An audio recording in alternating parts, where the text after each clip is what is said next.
Bueno, arratsalde on danoi. Eskerrik asko benetan etortzagatik.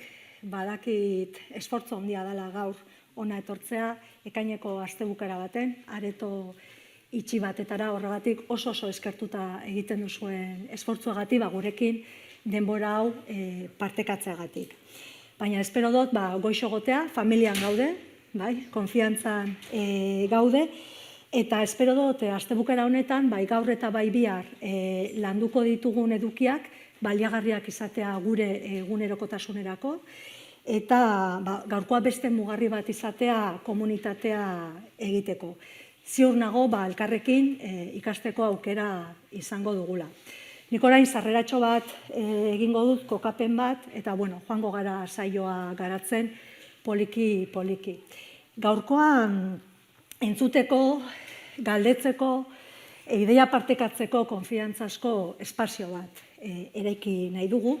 Astebukaran gurekin izango ditugun lagunak, adituak eta arituak bikainak dira horretarako.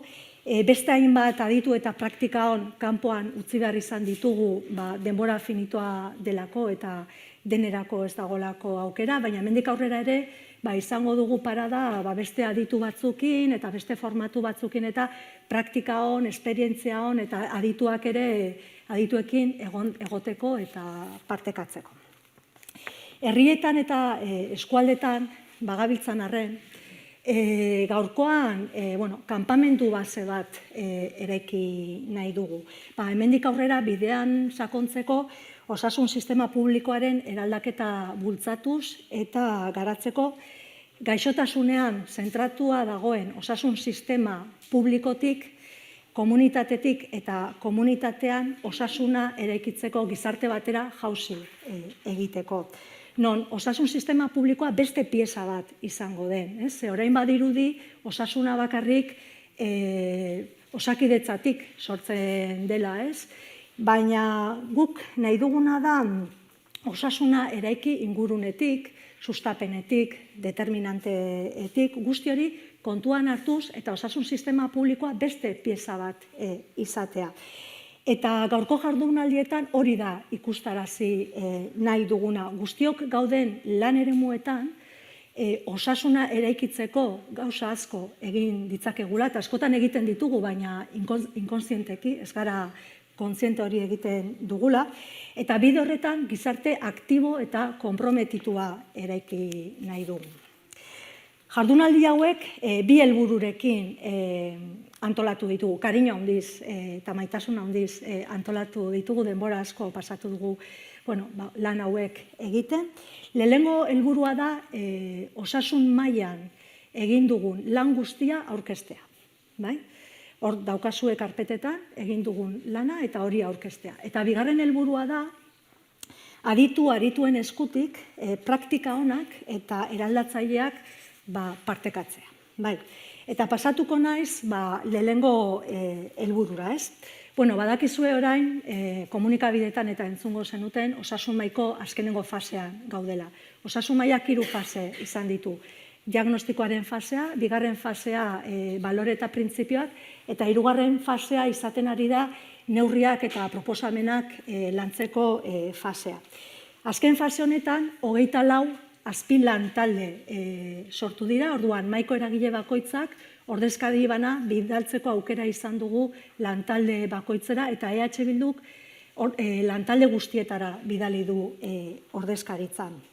Eta eskuartean daukazuen dokumentu horretan, dago jasota egin dugun lan guztia, eta landu ditugu ere, beste esparru batzuk ere landu ditugu, eta beste batzuk diagnostikoan aipatzen ditugunak ez dugu eduki denbora lantzeko, baina dokumentu irekia da, eta hemendik aurrera ere joango gara poliki dokumentu hori osatzen, ekarpena jasotzen, eragileekin kontrastatzen. Ondorioz, egin dugun lanaren ondorio ekarpen asko egin ditugu osasun mailan. Esan bezala, jende asko ibili da lanean gurekin eta eskertu behar ditut. Eta zuen baimenarekin aipatu nahi ditut, Ze benetan, errez esaten da, baina lanaz gain, militantziagatik jende bat eskuzabaltasunez prest dagoenean, ekarpenak egiteko, lanketak egiteko, eta gainera bilera horietara joatea, ez da batere erreza. Beraz, eskertu nahi ditut eta eskerrak eman nahi dizkiet, Aitor Zebidanez, Xavier García, apuntatu egin dut, ze gero baten bat hasten bazait oso gaizki geratuko naiz, bai. Lier Rimaz, Mario Sadaba, Olatz Mercader, Saioa Elosegi, Amaia Irazusta, Ester Etxegaray, Mari Jose Peleteiro, Lázaro Elizalde, Javier Abad, Larraitz Arriola, Carlos Ibarguren, Aien Oskoz, Iñaki Barrutia, Unai Martín, Asier Iriondo, José Ramón Bilbao, Lore Martínez Aspe, Josu Astiria, Aitor Montes, Gotzon Villano, DMD-ko elkarteko kideak maila individualean ekarpenak egiten egon dira eta dokumentuak eta kontrastatzen ibili dira, eta beste geruza batzuetan ere, adibidez lehen arretan eta beste pertsona batzuekin ere dokumentuak kontrastatzen eta ibili izan gara. Hori esan da, eta joango naiz, aurrera, dokumento horretan gure begiradatik saiatu garena da komunitatearekin gizarte osasuntsuagoa eraikitzeko proposamen bat lantzen. Tokiko erakundeak dituzten eskumenak kontutan hartuaz. Osasun determinantetatik, osasun sustapenetik eta prebentziotik aritzeko. Eta horrez gain ere, proposamenak jaso ditugun, osasun sistema publiko eta Osakidetzaren egoera iraultzeko, gure ustetan beharrezkoak diren neurriak. Eta asko azpimarratzen dugu, eta oraingoan azpimarratuko dut, ze azkenean jardunaldi hauek komunitatean oinarritzen ditugulako eta tokiko entitateetan oinarritzen ditugulako, benetan sinisten dugu udaletatik diferentziala marka genezakela osasunaren eraikuntzan. Osasuna Osakidetza baino gehiago delako. Eta lelo azpimarratzeko bi ideia azpimarratu nahi ditut. Bata, zau beti ahaztu egiten zaigu, udal eskuduntzak ditugu osasuna eraikitzeko. Bai, osasuna sustatzeko, kudeatzeko, defendatzeko eta babesteko. Eta hor ditugu bi lege marko, bata da Euskadiko toki erakundei buruzkoa, 2/2016, eta bestea da osasun publikoko legea, aurreko legegintzaldian onartu genuena, 13/2023. Ze askotan udaletan ere asko zentratzen gara gure osasun zentroetan murrizketak ez egitea, eta hori oso ondo dago, baina gero udal politikatik, determinantetatik eta osasuna politika guztietan txertatuz gauza asko egin genitzake. Eta bigarren ideia horrekin lotzen dut, zeren azkenan Osakidetzak gure osasunean bakarrik 110% eragina dauka. Genetikak 120% inguru eta gainerako baldintzatzaileak 170%, baldintzatzaile determinante sozial, ekonomiko eta politikoak dira, ez? Etxebizitza, lan baldintzak, zaintzak, ingurumena, gobernantza, eta horren arabera osasun gehiago sustatu edo osasun gutxiago eraiki genezake. Eta honetaz arituko gara jardunaldi hauetan, bai gaur eta biharko gure adituekin. Eta honekin ez dugu esan nahi, Osakidetzak ez daukala garrantzirik, bai, Osakidetza potente bat behar dugu, gaixotasuna diagnostikatzeko, tratatzeko, sendatzeko, horretarako ere Osakidetza potente bat behar dugu eta dokumentuan jaso ditugu neurriak, bai. Baina osasun ikuspegitik, konponbiderik ez dagoen egoeretan ere, eta azken egunotan asko hitz egin dugu horretaz, pertsonei bizi diren artean, ahalik eta bizitza hoberena bermatzeko osasunean ere zaintza erdigunean kokatzea eta zaintzak ardaztea ezinbestekoa da. Beraz, herritarren ahalduntzaren bidez, osasuna sortuko duen sistema bat nahi dugu. Ingurune osasungarriak eraikiz eta pertsona guztien ongizate helburua izanik.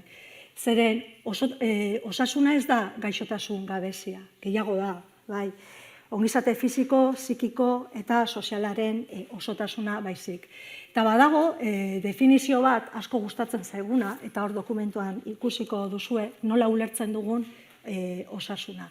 Eta osasuna ulertzen dugu, irakurriko dut, bizitzeko modu autonomoa, solidarioa eta gozagarria. Bizirik irautea baino zerbait gehiago da. Eta gaixotzea baino zerbait, ez gaixotzea baino zerbait gehiago. Osasuna proiektu pertsonal eta sozial bat garatzeko gaitasuna izatea da. Inguruan ditugun pertsonekin solidarioak izateko, maitatzeko, ez abandonatzeko gaitasuna izatea. Besteak eta norbera zaintzeko gaitasuna. Eta hau, azpimarratu nahiko genuke, gure begirada zein den ikus dezazuen. Egiten dugun planteamentuak, beraz, komunitatearekin osasuna eraikitzeak, eta hor, atal bat daukazue horretara begiratuta, auzo-sauzo osasuna eraikiz atalean deitu dioguna, eskatuko digu, orain arteko lanmoldeak, gure udaletxetan edo herrietan ditugun lanmoldeak aldatzea. Hau da, zerbitzu emale izatetik, herritarrekin batera jardutera pasatzea.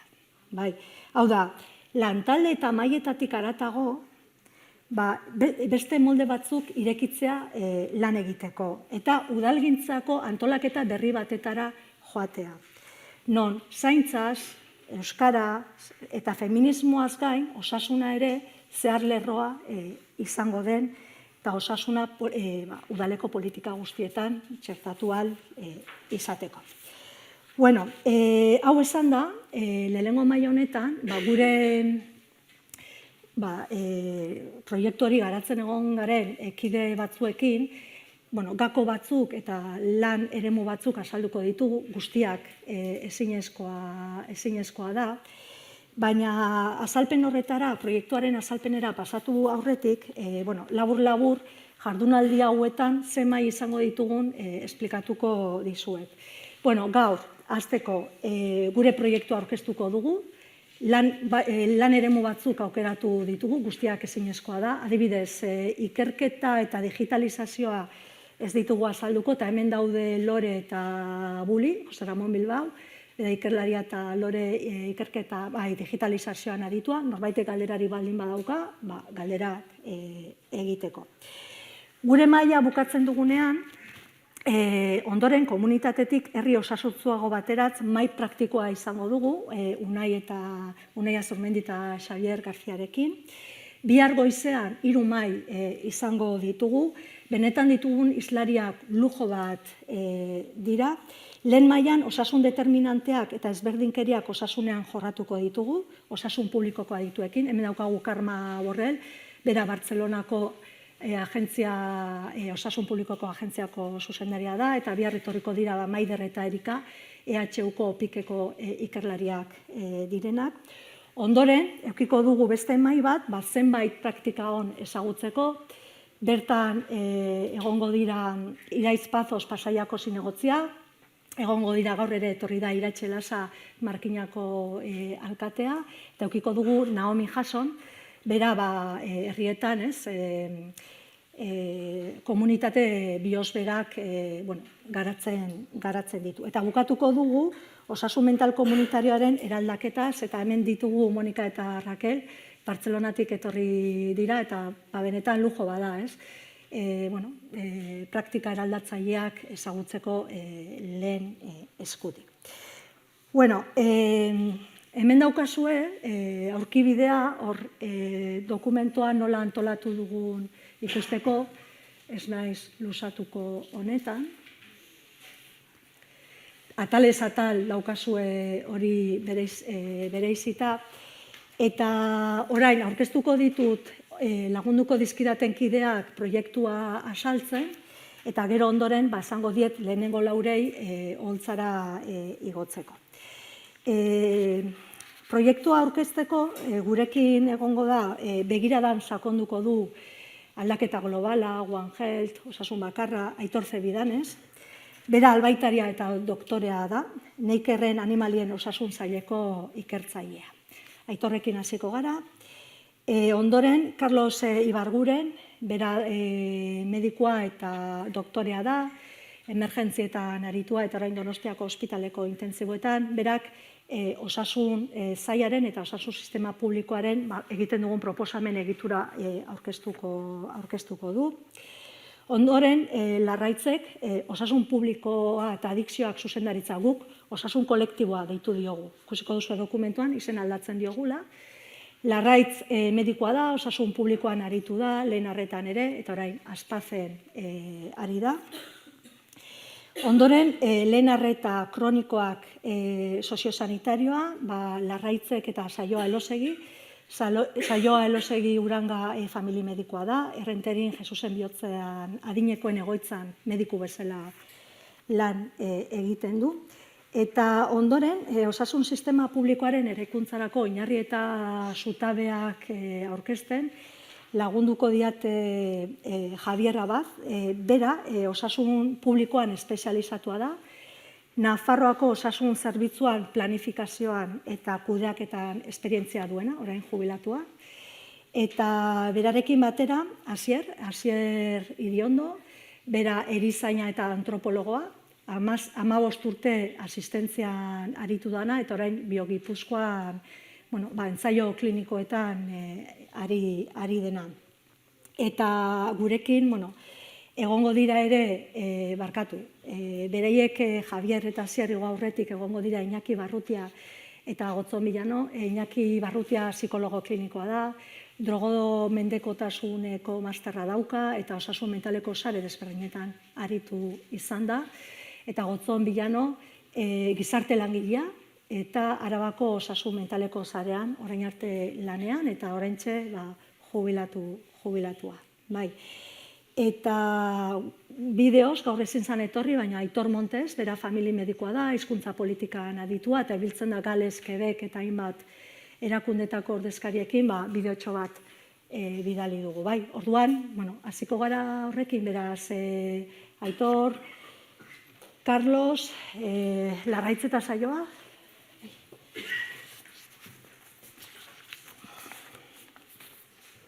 Ez dut astu inor, ez da? Ondora, ni.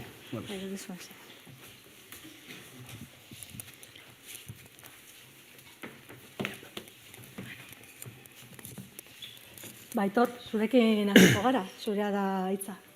Nahi duzu? Lasai ez, esango izu pasatzeko.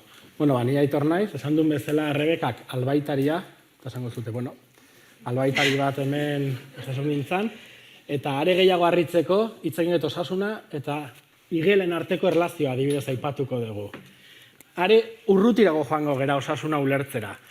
Eta izan ere, osasun gintzaren begiradan eta ituneko lehen lerro estrategikoan osasun bakarra edo One Health hitza aipatzen da. Oso berria dirudien kontzeptua da, gaina ingelesez, modernoa, One Health, baina kontzeptu bezala oso zarra da. Izan ere, Hipokratesek bere tratatuan, airea, lurra eta uraren tratatuan, dagoeneko esaten zuen bazoela determinante batzuk gure ingurunearekin oso lotuta zaudenak eta gure bizigeran lekuan ze garrantzia duen gure osasunean. Hori, haratago eraman da, osasun bakarraren kontzeptu bezala, One Health kontzeptu hori azken urteetan ez da hartu du garrantzia, eta gian entzun dezute pandemiatik ona, COVID-etik ona indar hartu duen kontzeptu bat da. Esan bezala, kontzeptu zarra. Baina zer da One Health edo osasun bakarraren begira da hori? Ikuspuntu bada. Non, argi uzten duen, gizakien osasuna, hau da, gure osasuna, gizakiak ez diren beste animalien osasunearen menpeko ere badela, eta hauek bizi diren ingurune eta ekosistemen osasunaren menpeko ere badira. Orduan, elkartasun hori, elkarrekintza hori, eta determinante horien, elkarbanatze horrek sortzen du osasun bakarra edo One Health ikuspuntu hori. Klasikoki, beti jorratu da osasun bakarraren ikuspuntua determinante konkretu batzoki, eta horien hartan adibidez zoonosiak dira. Hau da, animalietatik gizaketara salto egin dezaketen gaixotasunak, infekziosoak, adibidez. Eta izan ere, esaten da, sortzen diren gaixotasun edo agertzen diren gaixotasun infekziosoen uneko 70 gutxi gora bera, animali jatorriko gaitzak direla. Orduan, osasuna, ezin da guztiz ulertu gure inguruneko osasunarekin eta gure inguruan bizi diren animalien osasun horiekin. Eta adibidetxo batzuk ikusiko ditugu ere. Zer ikusi hauka gure baso inguretan bizi den sagutxo batek gure osasunarekin. Eta nola erlazionatu dezakegu horrekin. Izan ere, gure herri inguretako baso kudeaketak gaitzak eragin ditzakete gure osasunean.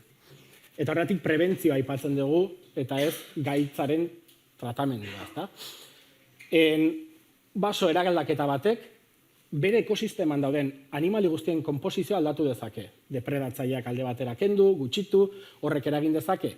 Sagutxo batzuen gorakada, sagutxo horiek gordailu dira, kapar edo akain eta hauek transmititzen duten bakterio batzuen gordailu dira, beraz, basogintzan ereduaren aldaketa batek egin dezake gu bertara joan eta Lyme gaitzaren arrisku gehiago edukitzea.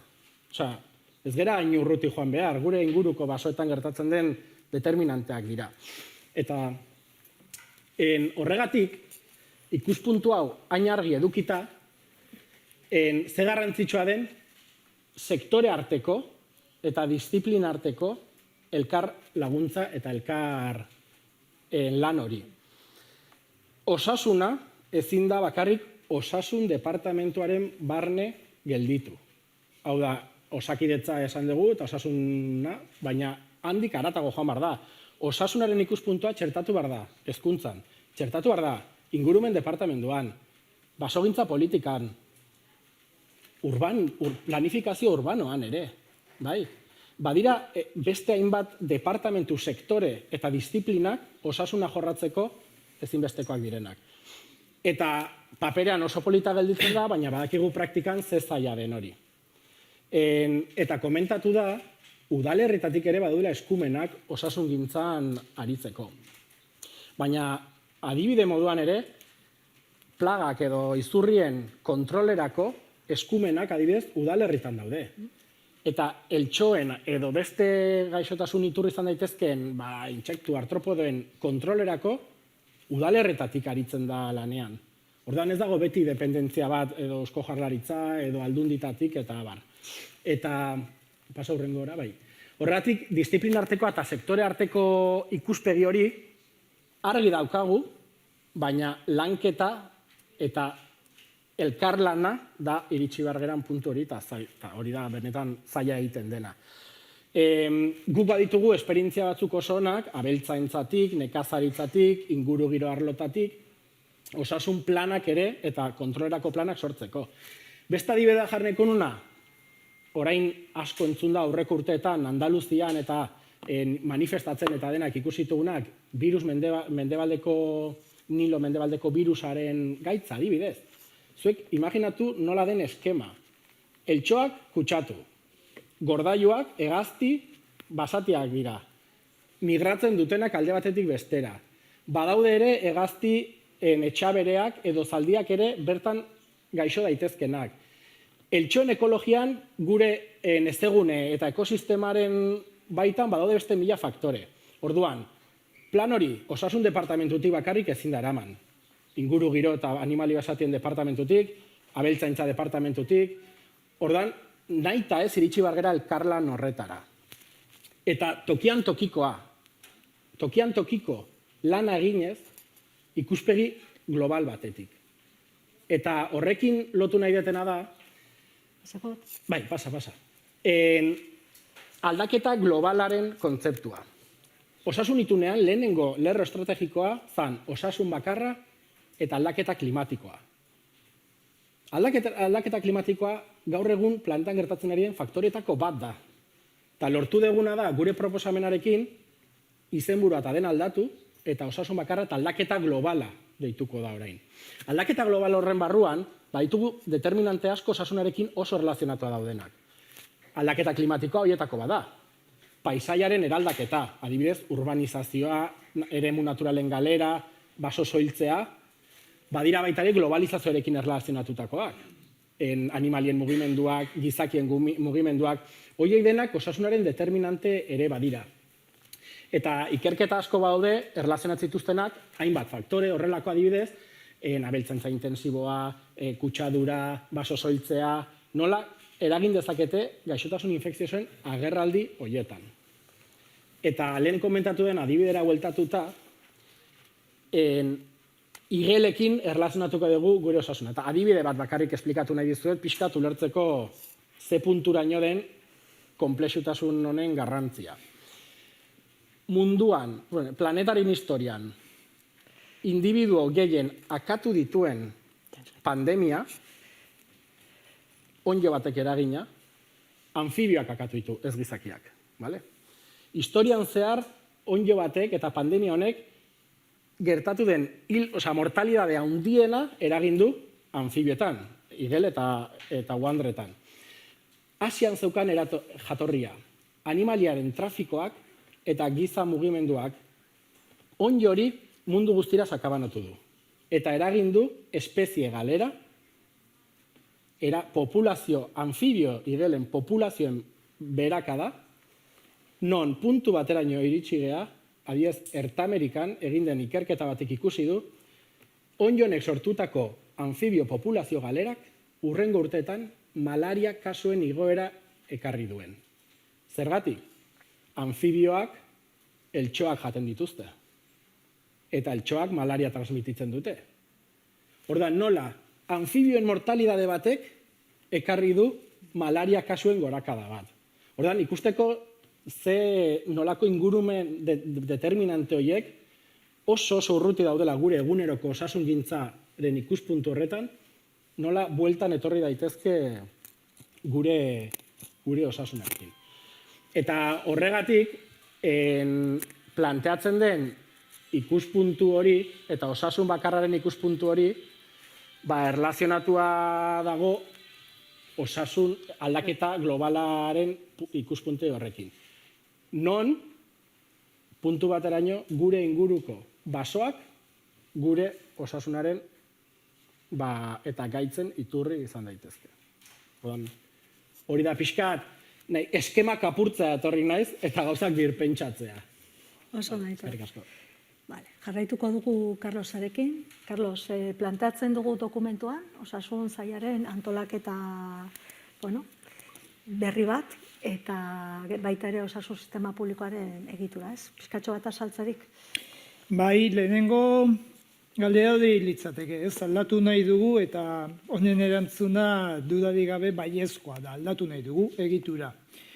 Aldatu nahi baldin badugu, bigarren galdera eta zergatikan nahi dugu aldatu, ez? Hemen bi dato besterik ez ditut emango, nik uste bi dato oso potolo direla.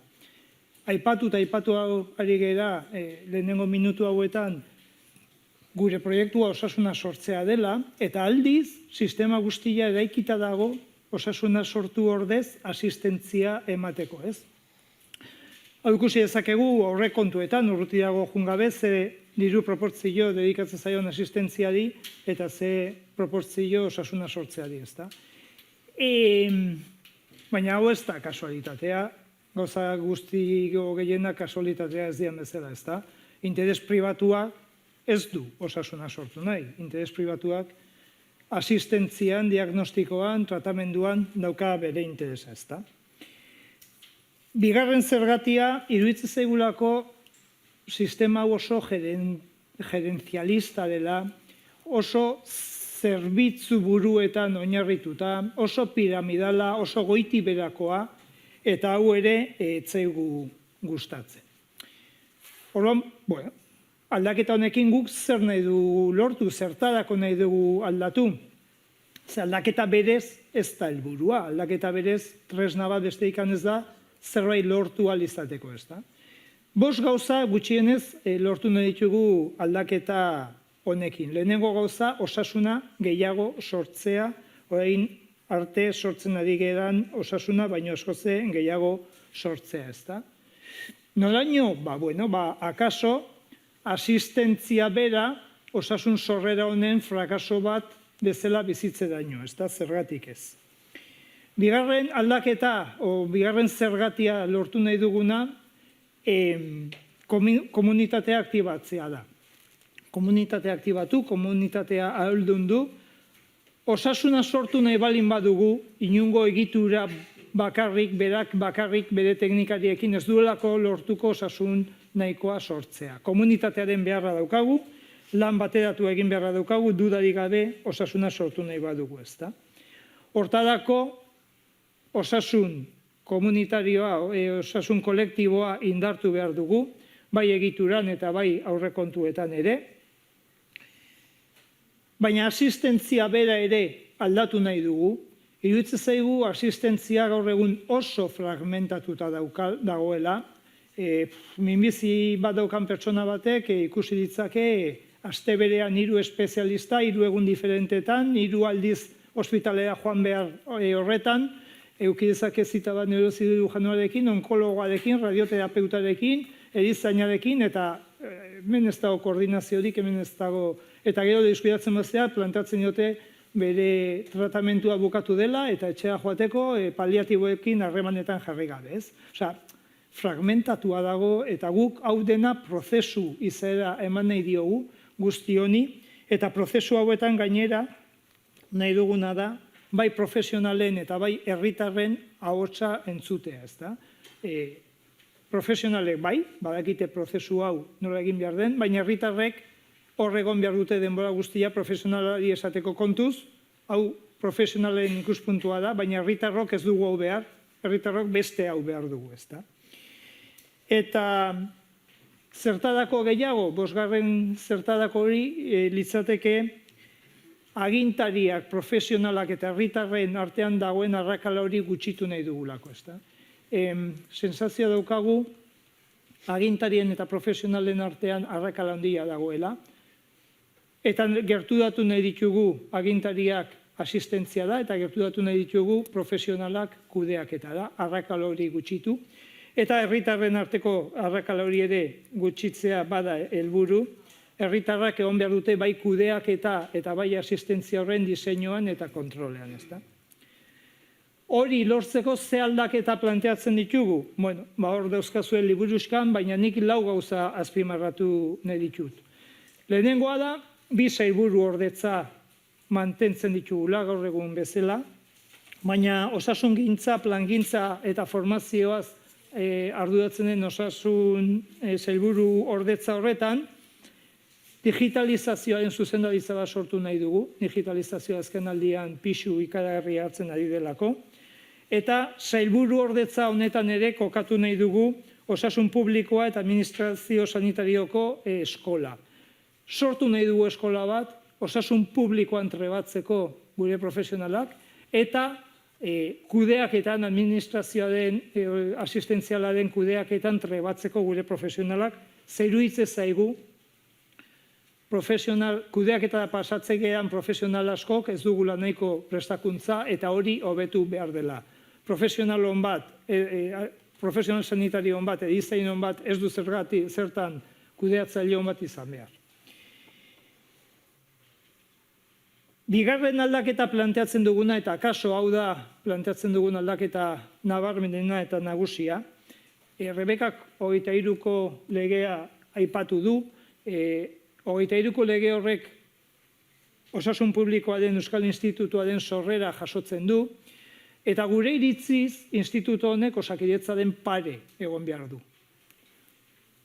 Pare egon behar du bai egituran eta bai bere zereginetan, bilek inbrikatu alizateko eta bilen artean osasun hori, sustapen hori batera egin ahal izateko. Planteatzen dugun 3. aldaketa bat bada ere Osakidetzaren egitura zentralean asistentzia sanitarioak, osasunak zentraltasun handiagoa hartu behar duela, eta horretarako planteatzen dugu herritarren osasun eskubideen zaintza izeneko zuzendaritza bat jartzea, eta zuzendaritza honenpean egongo lirateke prozesuen antolaketa, parte hartzea, iradokizunak, itxaron zerrenden kudeaketa, desgaitasunak, padekidetasunak edo hizkuntza eskubideak bertan kokatuko genituzke hori dena zentroan jarriaz.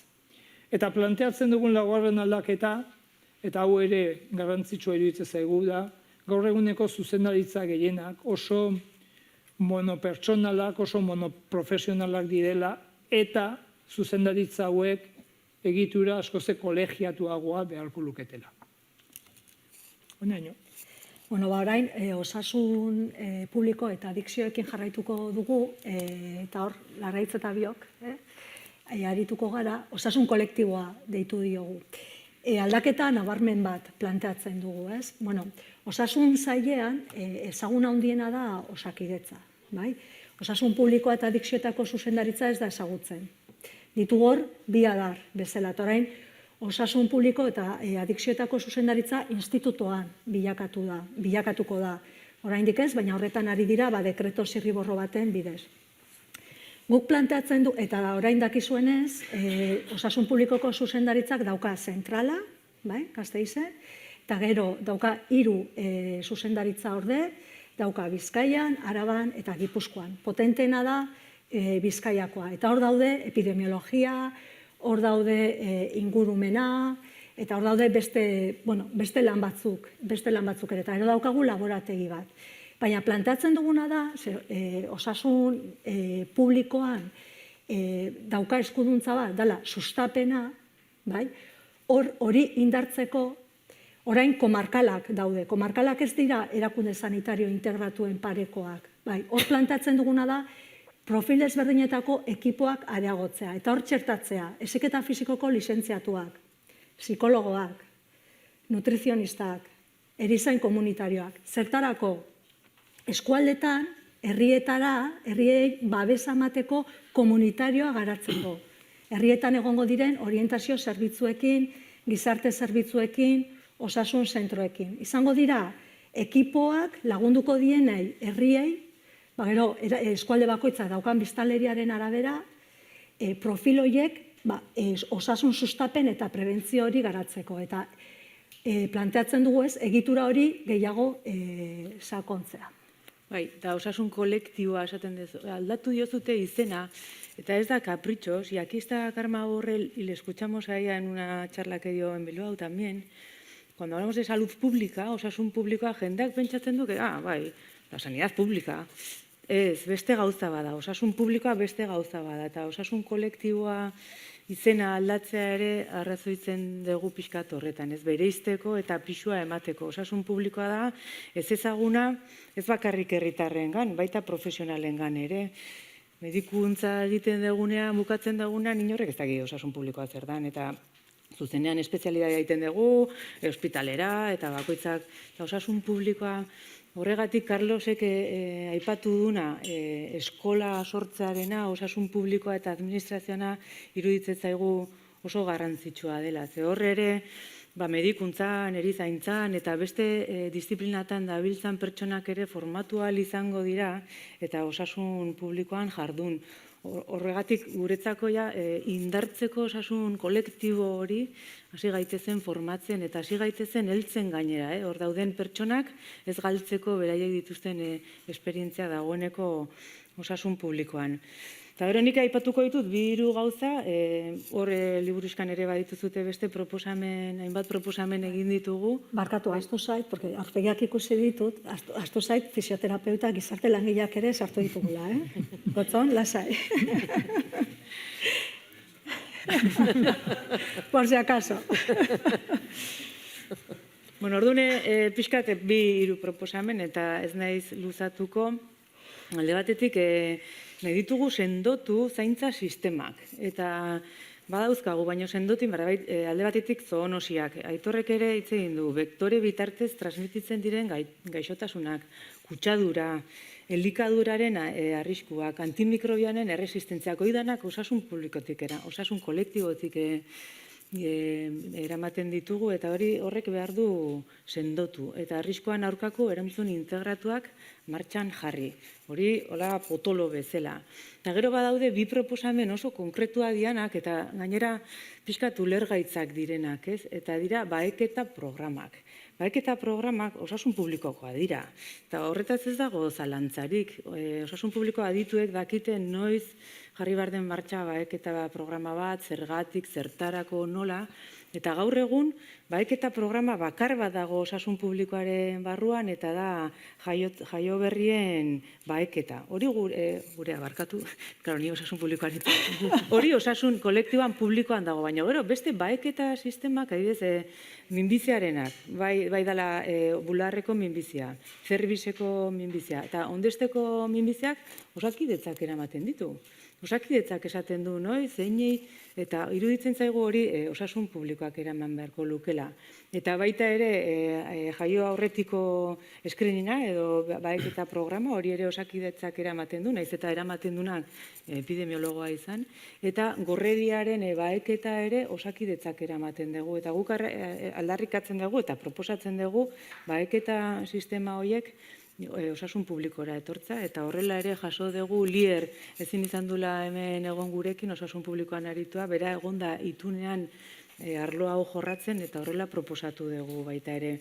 Eta gero beste gauza txiki bat, txikia izan daitekeela, baina bere garrantzia dauka da txertaketak. Osasun publikoan egia da, txertaketak garrantzia handia daukate, eta txertaketak osasun publikoan eramaten dira, baina badaude bi txerto, osakidetzak eramaten ditula. Eta bada, gripea, urtero sasoiko txertaketa bada, eta osakidetzak kudeatzen du, proposatzen dugu hori ere, zergatik ez beste txertoak bezala osasun publikotik eramatea, eta COVID-a, la gran estrella, ere orain urtero bilakatu da txertaketa bat, eta osakidetzak eramaten du, eta gure proposamena ere da, osasun publikoak eramatea, iruditzen zaigulako aditasuna eta expertiz hori osasun publikoan egon behar dula, eta hortxe jaso behar direla. Eta pixka nik proposamen haueko labur nitun, osasun kolektiboan. Orain jarraituko dugu lehen arretarekin, momentu honetan da izpide gizartean lehen arretaz asko hitz egiten delako. Larraitz? Bai. Lehen arreta, eta hori ikusiko dezute liburuzkan, guretzako osasunaren ardatzetako bat da, garrantzitsua da. Eta orduan horretarako eta ardatz izaten segitu behar du, baina horretarako eraldatu inbar dugu lehen arreta. Ikusi dugu nola dago lehen arreta, eta pandemiaz gerozti oraindik arreta egoera okerragoan dago, eta iruditzen zaigu hor, gure atentzioa jarri behar dugula eta pisua eman behar dugu. Eta horretarako guk proposatzen duguna da lehen arretak eduki behar dituen ezaugarri horiek bermatzea. Eta horretarako ezaugarri bakoitzerako proposamen desberdinak egin ditugu. Esko ez dut ikusten. Txen, igual hemen? Ez jarri hor. Hola ikusten ditu diapositiba. Hauek dira lehen arretak eduki behar dituen ezaugarriak. Luzarokotasuna dagoela, behin eta berriz hitz egiten da, longitudinalidad deitzen zaio, eta da ze garrantziak daukan osasun lehen arretan ekipo berdinak hartatzea gure bizitza osoan, gazteak geranetik, txikiak geranetik hiltzen geran arte, ze garrantzia daukan, integralitatea, nun ikuspuntu biopsikosoziala izango ez, bakarrik mediku ikuspuntu edo organoaren edo gorputzaren edo biologiko ikuspuntu hori baizik eta integrala, koordinazioa, elkar koordinatu behar dugu, gero aipatuko dut, alde batetik ospitaleekin eta espezialitateak dauden lekuekin, baino baita ere herriakin, udalekin, kirol taldeekin, eragileekin, eta gero beste ezaugarria eskuragarritasuna, eta da, accesibilidad esaten zaio erderaz, eta da, egon behar du, bai fisikoki, baina baita deitzen dagunean, harta ematea 24-48 orduta edo behar degunean, eta hor egotea eskuragarri. Luzarokotasuna bermatzeko, kontratuak eta pertsonal kudeak eta aldatu behar dugu, eta zer behar dugu? Behar ditugu iraupen luzeko kontratuak, kontratu atseginak eta erakargarriak izango direnak, eta proposatzen duguna da kontratuan bertan ikerketa orduak eta formazio orduak edukitzea. Ze zailtasunak ikusten ari da, dispersio handiko eremutan, landagunetan, herri txikitan, ez daude medikua jutea zailtasuna daude, geratzen ari dira horiek mediku gabe, bueno, pues guk ere proposatzen dugu hor formazio unitateak txertatzea, akreditatzea, eta ja hasi daitezela ere residenteak, adibidez, medikuntzan, gehiago ezagutzen dugun arloan, medikuntzako residenteak, familia medikuak, jutea baita eremu hauetara, ez dituzte formazio unitateak eta akreditatzeko urratsak egiten hasi nahi dugu. Eta gero, bueno, pues hainbeste bai zaintza akutua, bai zaintza kronikoa, bai sustapena eta luzarokotasun hori bermatzeko erizainak ezinbestekoak dira osasun zentrotan eta proposatzen dugu erizainen ratioa igotzea, 2 bat jartzen du hor, mediku bakoitzak edo lantalde bakoitzan 2 erizain egotera. Hori luzarokotasuna bermatzeko. Integralitatea, noski, nahi baldin badegu pertsona hori bere osotasunean hartatu, pues behar ditugu, bai, erizainak eta medikuak bai, baina behar ditugu ausiliarrak, behar ditugu amesariak, behar ditugu fisioterapeutak, behar ditugu gizarte langileak, behar ditugu, bueno, disiplina psikologoak, disiplina desberdinetako pertsonak eta profesionalak eta Rebekak esan duen bezala osietan sortuko diren multidisziplinar horiek osasun publikotik, baita ere osasun lehen arretakin elkarlanean aritzeko. Eta behar ditugu baita udalean dauden orientazio zerbitzuekin eta udalean dauden eragilekin, udalean dauden beste eragilekin lan egitera. Eta dena da, ikuspuntu biopsikosozial horretatik pazientea begiratzeko eta genero ikuspegia aintzat hartzeko osasun determinantetik, leheno aipatu dugun bezala. Koordinaziorako ezinbestekoa dugu lehen arretak autonomia eukitzea, eta hori behin da berriz aldarrikatzen ari gara. Eta autonomia hori izan behar du aurrekontu aldetik, lehen arretak behar du aurrekontu propioa, eta gaina berezita, ze orain arte ez dago. Aurrekontua osian dago, eta guk ez dakigu lehen arretak zenbat jasotzen duen. Behar dugu aurrekontu esaten dugun bezala propioa, eta bereiztua, eta gainera tokian tokikoek kudeatzea aurrekontu hori barkatu. Eta baita ere, autonomia eukitza agendetan. Ze gaur egun arazo handienetako bada, lehen arretan dituzten agendak beste maila baten kontrolatzen direla. Osi mailan kontrolatzen dira, edo are gehiago gazteiztik kontrolatzen dira, zuk zenbat pertsona ikusiko dituzu gaur, zenbat kroniko, zenbat etxez etxeko, eta horrek ez du funtzionatzen. Eta proposatzen dugu agenden kudeaketa ere osasun zentro bakoitzan izatea.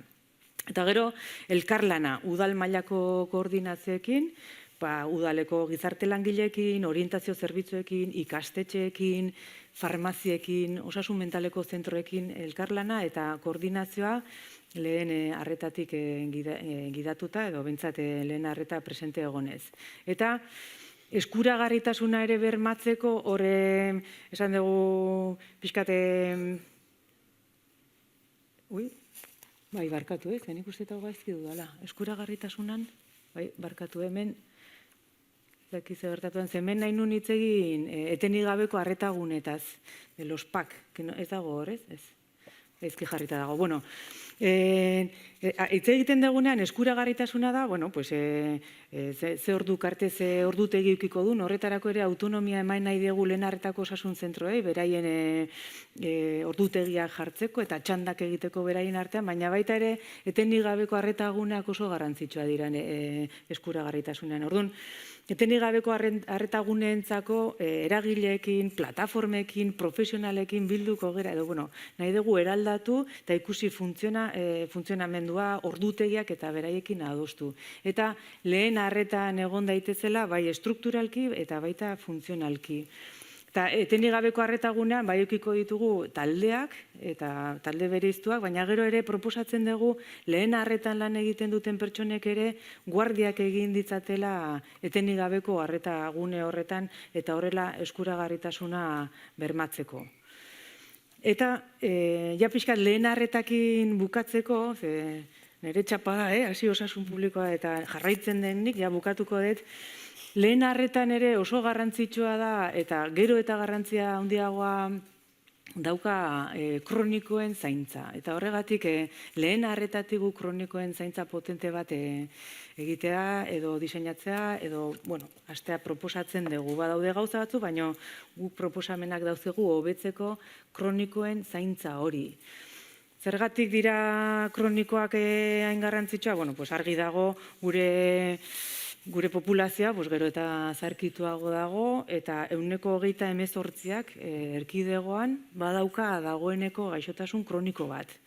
Eta Eustatek egiten duen, eta hor ikusten duz grafika, ez da oso txiki dateatzen da, baina Eustatek egin dituen proiektzioekin, populazio proiektzioekin 2040 urtean 65 urte baino gehiagoko gaixo kronikoen kopurua bikoiztu egingo da. Eta horrek merezi du arreta berezi bat, ez? Eta behar dugu zaintza, pertsona hauen zaintza egokia bermatu behar dugu.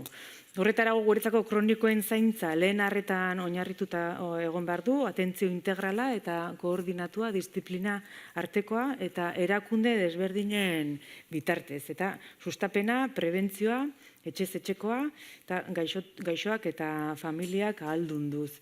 Eta pixkat laburtzeko, ze 3 gauzetan jarriko dut pixkate fokoa, bada, saiatuko gerala gaixo kroniko hauek ere etxean hartatzea. Eta etxean diodanean da, etxean, eta atera daitekena etxean, osasun zentroan, tokian tokikoa. Horretarako lehen arretan oinarrituko dugu, erizainak gaixoa eta familien formazioan parte hartuko du, ikuspuntu biopsikosozialetik, eta baita soziala, ez? Eta hor garrantzia ematen diogu gaixo kronikoan, eta pentsatzen dugu zirkuito bat montatu behar dela, non gaixo kronikoak hartatzen diren, eta gizarte langileak egon behar du bisitak egiten direnean, ikusteko gaixo eta familia hauek ze behar sozialak dituzten ere. Eta proposatzen dugu 24 orduko harta, ez? Lehen arretan daudenean lehen arretatik, baina lehen arreta ixten denean zirkuito berezi bat ospitaleekin batera, eta ospitalean eukiko dugu figura, ja badaude ospitale batzutan, figura nagusi bat dela enfermedade de enlace, loturako erizaina, lehen arreta itxita dagoenean erizain horren bitartez gaixo kronikoa hartatua egongo denean. Eta ospitalean eta lehen arretan ere ez dagoenean, telefono bitarte zirkuito berezi bat, aringarri zirkuitoa, zainketa aringarriak orain arte badago zirkuito bat, horrelako zerbait antolatu kronsarean edo dena delakoa, gaixo kronikoek eta bere familia goizeko 4etan deskonpentsazio bat baldin badago eukidezatela telefono bat eta harta espezifiko bat eman. Ez pasa 112 gero ez dakin hori gero jungo zaizu, ez eukitzea ja arreta bereiztu bat. Hori etxean arreta bermatzeko eta gero larrialdiak ekin. Noski erreagudizazioa daudenean gaixo kronikoetan ospitalera joan behar dute, ingresatu behar dira. Baina guazen saiatzea hori ekidita. Horretarako, ospitaletan eta osasun zentro handitan proposatzen dugu, badaude dagoeneko Donostia ospitalean, baina ospitale guztietan gune batzuk gaixo kroniko hauek hartatzeko. Ze batzutan froga osagarri bat egin, plaka bat, elektro bat, edo analitika bat egin, tratamendu azkar bat jartzen zaie gune hauetan eta etxera joan daitezke. Ez dira zergatik ingresatua geratu behar. Eta hori egitea proposatzen dugu. Eta behin hori egin da, azterketa egiten da eta esaten dugu, ingresatu egin behar dugu, saiatu gaitezen edo ea lortzen dugun ingreso hori zuzenean plantan izatea. Ez dadila pasa gaixo kronikoa urgentzietatik, larrialdietatik, ze badakigu ze suposatzen du orduak eta orduak frogen maitzen zai, pasa dadila zuzenean ospitaleko ingresatzea plantara.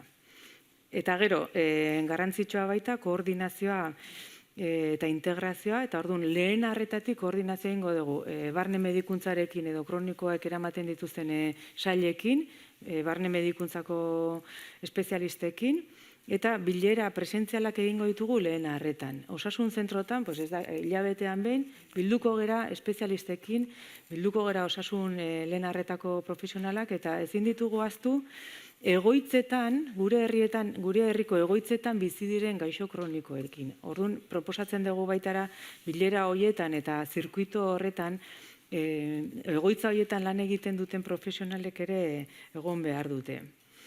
Eta pixkaia kronikoen zaintzaren ardatz hauek emanda, eta ja lotuta egoitzak presente egon behar dutela baita kronikoen zaintza, hitz emango diote saioari, ze berak hitz egingo du soziosanitarioari buruz. Ze garrantziak daukan, orokorrean denean, ez bakarrik gaixo kronikoetan, baina garrantzia handiko gaia da, eta horregatik gure liburuzkan ere eman diogu lerro espezifiko bezala pixu hori.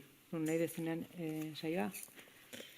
Bueno, nik arreta soziosanitarioaren proiektuaren zati bat bakarrik kontatuko dut. Adinekoen egoitzei dagokiena, nire arloa da, Zartzaroa, eta Zartzaroaren barnean egoitzak. Egoitzak etxean hartatu ez daitezken adineko pertsonak zaindu eta bizitoki duten erekinak dira. Eta bertako funtzionamentuak aldatu egin behar du. Dena bertan adineko pertsonak duintasunez, modu integral batez, zainduko diren lekuak. Pertsona bere osotasunean, herriaren parte, familiaren parte, eta baita ere bere bizitzaren erabakiak hartzeko gaitasunarekin. Gehiago edo gutxiago, baina gaitasun hori mantenduz edo bermatuz. Bizikidetzarako unitate txikiz eratutako eraikinak izan behar dute, eta etxea eredu bezala, etxeko moldera eginak. Herrian eta herritik egin behar dugu zaintza hau, eta hasieran etxean daudenak, etxez etxeko laguntza jasotzen duten horiek, jasotzen duten pertsona horien jarraipen soziosanitario bat egingo da. Eta ikustean, eta zerbitzuen egokitzapena nola doan. Eta ikusten denean etxean zaintza horiek mantendu ez daitezkela, ezin daitezkela, egoitzaren baliabidera bideratuko dira. Baina jarraitasun bat mantenduz.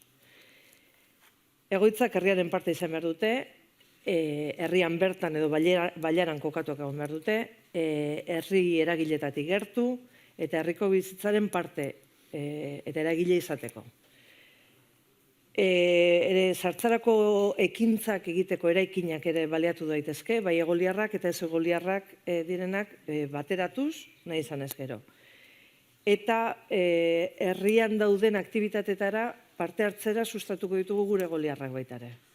Maiz gertatzen den getifikazio horiek ekidinez.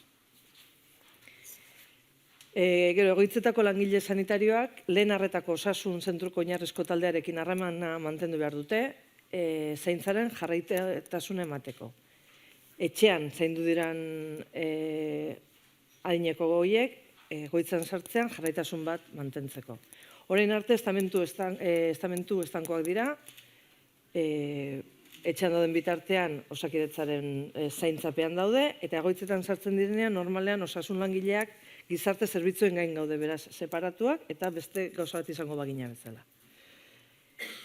Gero, egoitzetako langileen ratioak hobeto egin behar dira, eta osasun langileen ratioak bermatu, askotan ez dira bermatzen, langileen lan baldintzak arautu, eta hobetu, langileak zaindu egin behar dira, oso privatizatua dagoen sektore bada, eta naiz eta plazen gehiengoa edo publikoa edo kontzertatu izan, langilegoa esku pribatuetan dago, edo subkontratatan, azpikontratatan. Eta guzti hori eraldatu egin behar da. Langilegoa prekarietatetik ateraz. Gero, sistema informatikoak ere bateratu egin behar dira, eta egoitzetako lanera egokitu. Baina baita ere, izan behar dute bai udal zerbitzuek, osasun zerbitzuek eta foru aldundutako oinarrizko datuak bilduko dituen sistemak izango dira. Orain arte, egoitza bakoitzean edo talde bakoitzean sistema informatiko bat dugu eta normalan Osakidetzakoarekin eta bestearekin bi sistemekin lan egin behar dugu.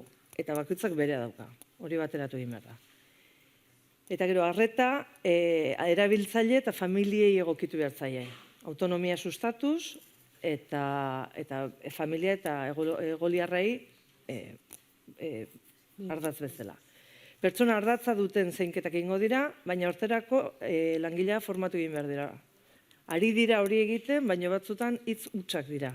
Oso salgarriak. Gipuzkoan hori asko esaten ari da, pertsona ardatz bezala, eta baina ez da erreala.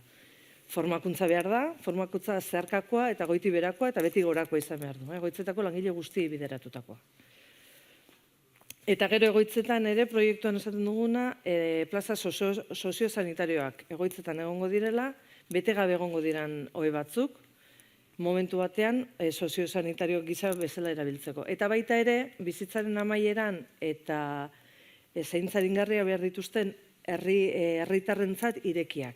Momentu batean, ohe horiek erabil ahal izateko herrian bertan zaintzak emateko.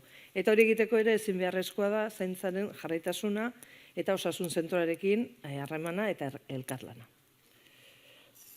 Eta horrek listo. Gotzon, Iñaki, Asier eta Javier. Bagoaz jabukatzen, ja gutxi geratzen da, eta gero Xabierrekin eta Unairekin ja mugimendu gehitxoa ukiko du. Orain osasun mentalaz arituko gara.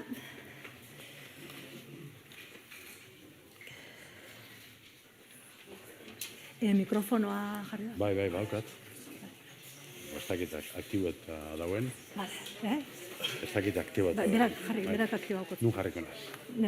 Jarri bizoko. Metxe.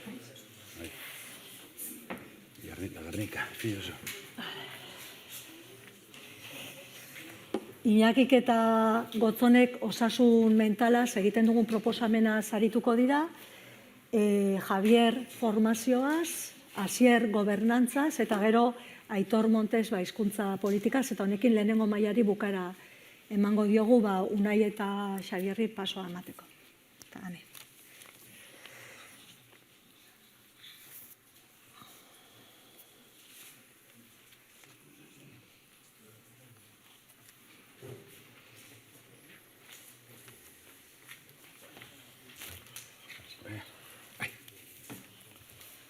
Bueno, nire oso hasiko gara osasun mentalarekin, Iñaki.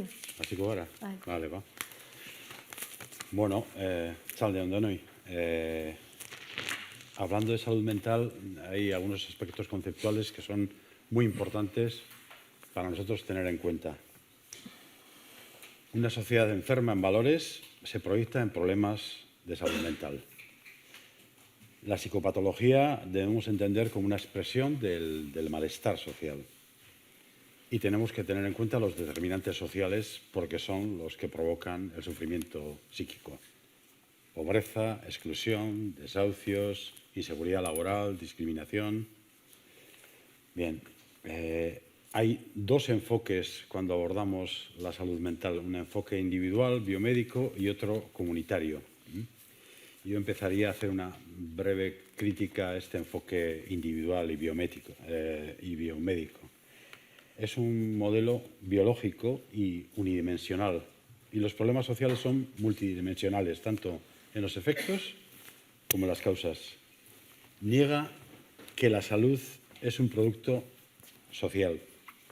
Asume que existe la libre elección, es igual que uno haya nacido en Ocharcoaga o en Guecho. No es efectivo y no compromete a las instituciones ni a la sociedad. Los lastres de este enfoque biomédico individual son muchos. Uno en concreto es la mercantilización de las enfermedades. De hacer fármacos para gente sana se pasa a construir enfermedades en colaboración con paneles de expertos, psiquiatras y de los medios de comunicación. Definiendo como enfermedades situaciones que comportan dolor, tristeza, desánimo, frustración, que pierden su carácter normales, requiriendo atención médica. El segundo lastre, el gigantesco poder de la industria farmacéutica, que se apodera del discurso médico y de los tratamientos. Los nuevos medicamentos en los 80, los inhibidores de la recaptación de serotonina, antidepresivos, los antipsicóticos de segunda generación, esa farmacopea psiquiátrica colonizó el discurso psiquiátrico. Las clasificaciones psicopatológicas, desde el CI-10, desde M4, en lugar de sustentarse en la evidencia científica o la evidencia clínica, son más construidas por criterios extraclínicos de carácter político, social y farmacolo económico. La epistemología de esta visión individual y biomédica se reduce a 3 palabras. Síntoma, diagnóstico y fármaco. Queda fuera la subjetividad, la biografía y la determinación social. Voceros de la psicología y la psiquiatría convirtiendo en síntomas reacciones normales ante situaciones anormales, como puede ser el estrés, la ansiedad, el insomnio. Patologizando malestares, medicalizando el miedo y evitando el despliegue de defensas individuales y colectivas. Yo suelo decir que hay un problema psicológico, un malestar. Primero, acudir a los amigos, segundo, al sindicato y en tercer lugar, al psicólogo. Otro lastre es la privatización del malestar, que la acción neoliberal de los gobiernos va a posibilitar por la ausencia de una doctrina sanitaria de salud pública y servicios sociales orientada al bien común. El cuerpo y la mente se convierten en espacios de intervención política, predominando la alienación social, la enajenación de lo íntimo, se medicaliza el sufrimiento social. La mercancía sustituye a la ética, a la conciencia social y a la política. Nosotros defendemos otro modelo, que es el comunitario. Pasamos de lo personal a lo comunitario. Es un modelo ecológico, multidimensional. La psicología comunitaria integra elementos físicos, psicológicos y sociales. Analiza y rastrea el problema de salud mental desde 3 enfoques: en sus síntomas, en su etiología y en el contexto en que ocurre. Las 3 miradas son necesarias para dar una respuesta integral al problema. La epistemología de este modelo, en 3 palabras, es persona en el centro, síntoma y el medio en el que ocurre. La mirada es holística, el abordaje integral desde una perspectiva biopsicosocial. Los trastornos en general no necesitan una compensación química más que en su expresión más aguda y de forma temporal. Es más necesaria la introspección, analizar el contexto, la relación familiar, y eso permite que la intervención sea a partir de un equipo interdisciplinar. Es mejor eso que cronificar los problemas y generar dependencia a la compensación química. Este modelo, además, interpela a las instituciones y a la sociedad y moviliza los recursos comunitarios en favor de la salud mental comunitaria. En 3 vertientes se sitúa. La primera sería la política. Debemos exigir a los políticos que hagan políticas sociales, que legislen y que de alguna forma también se comprometan en los presupuestos dirigidos al bienestar de la comunidad. Otra vertiente es la científico-técnica. Necesitamos personas que hagan un buen análisis, un buen diagnóstico de la comarca para después planificar intervenciones integradas en las que estén involucrados todos los recursos comunitarios. Y la tercera vertiente sería la personal social. El centro está la persona, pero situada en un contexto determinado. Bien, ¿cuáles son las concreciones para analizar, que avalan este abordaje comunitario? Bueno, una salud mental ubicada en atención primaria, en coordinación con los médicos de familia y con pediatría. Creación de equipos interdisciplinares que agrupen sinergias sanadoras y garanticen la intervención integral del problema. Psicólogas, trabajadoras sociales, enfermeras. Habilitar a las psicólogas sanitarias que acrediten formación en psicoterapia individual y grupal. La paradoja atencional en la actualidad es que Osakidetza tiene un embudo atencional, está dando citas a 2 meses, 2 meses y medio, y paradójicamente la mayoría de la gente está acudiendo a consultas privadas que las llevan psicólogas sanitarias, que son las que están inhabilitadas en Osakidetza. Tenemos que defender la habilitación de esas psicólogas sanitarias que acrediten una formación de psicoterapia individual y grupal, porque son las que están resolviendo el bloqueo atencional de Osakidetza. Potenciar y sistematizar el formato de grupo como forma atencional prioritaria, porque conceptualmente se ajusta más a un enfoque comunitario y en términos prácticos, con 1 hora y media diaria de atención grupal, podríamos atender a 10-12 personas y se triplicaría la atención complementando con la atención individualizada, podríamos pasar de atender 120 personas al mes pasaríamos a 350. Entonces, tenemos motivos tanto conceptuales como prácticos para defender el espacio grupal, complementario con el individual. Articular una red de coordinación e intervención precoz que implique a salud mental, pediatría, servicios sociales, escuela y que hagan un seguimiento y monitorización de la psicopatología social. Habilitar también un teléfono asistencial a la escuela conectado a la citada comisión interdisciplinar para casos de extrema gravedad. Coordinación regular y sistematizada también con los juzgados para dar respuesta a problemáticas graves de tipo abandónico. Y para finalizar, una intervención preventiva con la migración para evitar la guetización de los colectivos migrantes. Mesa comarcal de escuela pública y concertada para evitar el clasismo y el elitismo en la enseñanza y ubicación de las viviendas diseminadas en los barrios. De alguna forma eso posibilita una adaptación diferenciada y estaríamos hablando de inclusión. Edo, bueno, azkenik esateko, azkenengo gauza izango zen, hau kontatu dutena teorixia da, praktikan oinarritutako teorixia da. Baina teorixia hori gauzatzeko, kalia antolatuta, eukibiu, kalia antolatuta eta mobilizata. Mila esker zuen erregategatik. Gotzon. Bai, bueno, arratsaldeon. En principio, cuando hablamos de salud mental comunitaria, tenemos que hablar que no solamente de la persona, ¿no? Sino que tenemos que hablar de la persona, de ese entorno, de ese contexto social en el que se mueve esa persona, histórico y cultural donde se mueve esa persona. No es lo mismo los problemas de salud mental aquí que en, no sé, pues que en Marruecos o que en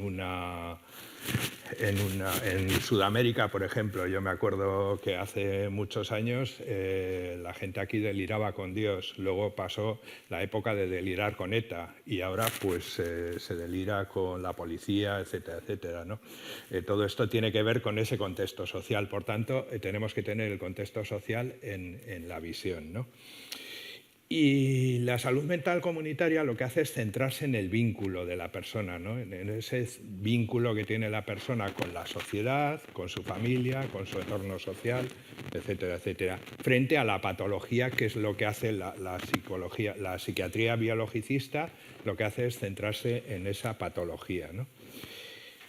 Y por otro lado también lo que hace es promocionar la salud frente a la prevención de la enfermedad. O sea, lo que vamos a trabajar es promocionando la salud frente a prevenir la enfermedad, ¿no? Y, por supuesto, un énfasis en la comunidad frente al énfasis en la persona, ¿no? El problema se genera en la comunidad, por tanto, es la comunidad también la que de alguna manera tiene que intervenir haciendo de soporte hacia esa persona, ¿no? Entonces, todos estos principios se tienen que desarrollar, como decía Iñaki, a través de un equipo interdisciplinar. En ese equipo tiene que basarse en un conocimiento compartido y en ese conocimiento compartido ha de ponerse de acuerdo, cada profesional aportará su visión desde su profesión para un mismo objetivo, pero de una manera integradora, ¿no? Y este equipo trabajará en la comunidad en estos aspectos, sobre todo, y también lo citaba Iñaki, ¿no? El tema de priorizar la prevención en la escuela. Nuestros niños de hoy van a ser nuestros adultos de mañana y van a ser las personas que van a vivir en este mundo, ¿no? Por tanto, si no prevenimos que esas personas jóvenes desarrollen habilidades para poder solventar sus problemas de salud mental o sus malestares de la vida, pues poco les vamos a ayudar. Por tanto, tenemos que ayudarles ahí, en esa primera fase, ¿no? Y luego, por otro lado, también el profesorado de la escuela se encuentra muchas veces desbordado porque no sabe cómo actuar ante los problemas que les comporta o que les dan sus propios alumnos y alumnas, ¿no? Entonces, ese profesorado necesita apoyos, por eso hablaba Iñaki de ese apoyo, ¿no? Y, luego, por otro lado, también el profesorado de la escuela se encuentra muchas veces desbordado porque no sabe cómo actuar ante los problemas que les comporta o que les dan sus propios alumnos y alumnas, ¿no? Entonces, ese profesorado necesita apoyos, por eso hablaba Iñaki de ese apoyo, ¿no? Luego, por otro lado, el tema de los servicios sociales. Esa coordinación con los servicios sociales es básica, ¿no? Los servicios sociales son los servicios donde las personas, donde muchas personas pasan, y esa coordinación con los servicios sociales, como también hablabais Larraitz y sí, el tema del sociosanitario, ¿no? Toda esa coordinación sociosanitaria es básica, y desde salud mental aún más, porque la salud mental tiene muchísimo de social, no solamente de patología, ¿no? Por tanto, en los servicios sociales y en los servicios de mayores, en los centros socioculturales de mayores, etcétera, etcétera, habría que desarrollar también talleres formativos para la detección también, y talleres también para aprendizaje de resolución de problemas, que las personas puedan aprender a resolver sus problemas de alguna manera, ¿no? Sin patologizarlos, ¿no? Y, por supuesto, siempre cuando hablamos del sociosanitario nos quedamos ahí, ¿no? ¿Y dónde está la justicia? ¿Dónde está vivienda? ¿Dónde está el tema laboral? Yo creo que han de implicarse también esos sistemas en la salud mental, y también de alguna manera tienen que entrar ahí, ¿no? Por tanto, yo creo que también la coordinación con esos sistemas es importante, y que esos sistemas también, que sea algo transversal, la salud mental, ¿no? Y todo esto con una visión humanitaria, ¿no? Con una visión de humanizar la intervención o la atención. ¿Cómo sería esa visión humanitaria? Lo primero sería un cambio de atención. Lo primero es pensar que la persona que viene a pedir ayuda es quien rige su vida y quien tiene derecho a decir qué es lo que quiere hacer en su vida. Y él o la profesional lo único que hace es acompañarle y apoyarle en ese momento, no sustituirle ni tomar decisiones por ella. Y esto en salud mental es algo que es repetitivo habitualmente, ¿no? Que él o la profesional le diga a la persona: lo que tienes que hacer es esto, ¿no? Luego, por otro lado, un respeto escrupuloso de los derechos humanos, tanto en los ingresos involuntarios, que esto, bueno, pues poco a poco se va cambiando, pero bueno, pues hay que seguir ahí. El tema del objetivo de contención es cero, de las contenciones mecánicas cero, y también, por supuesto, que estas son más civilinas, el tema de las contenciones farmacológicas, ¿no? Ahí hay que actuar y hay que trabajar urgentemente y cambiar ese modelo de la visión de la psiquiatría como manicomial a un servicio de ayuda, que no es un servicio que dirige ni orienta ni es autoritario con las personas, ¿no? Y, por supuesto, también importantísimo garantizar la equidad a los tratamientos o cuidados de aquellas personas que menos lo solicitan, pero que son probablemente los que más los necesitan. Hablo de personas presas y hablo también de personas que viven en situación de calle sin hogar. Estas personas muchas veces están ahí abandonadas, y todo el mundo vemos que tienen una patología evidente, pero nadie, o muy raramente, y ahí sí que los servicios municipales de urgencias pueden hacer un trabajo específico y muy importante de detección y de acercamiento hacia ahí, ¿no? Para ello, proponemos que se hagan recursos, por ejemplo, los equipos de tratamiento asertivo comunitario, que son equipos que trabajan en la calle con esas personas que viven en la calle sin hogar, o que hacen un acercamiento a personas que no van al tratamiento a los centros de salud mental y se acercan a ellos a su propio domicilio, etcétera, etcétera. Por otro lado, también desarrollo de estructuras comunitarias de día frente a los hospitales psiquiátricos hoy por hoy existentes. Esos hospitales psiquiátricos poco a poco deberían de ir perdiendo camas y disminuyendo las camas, porque habría unos recursos comunitarios que den apoyo hacia ello, ¿no? y que de alguna manera soporten ese cuidado en la comunidad, ¿no?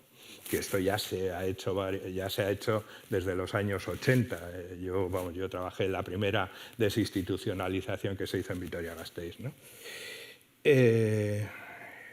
Y todo ello un poco con esa idea de cambiar el sistema, ¿no?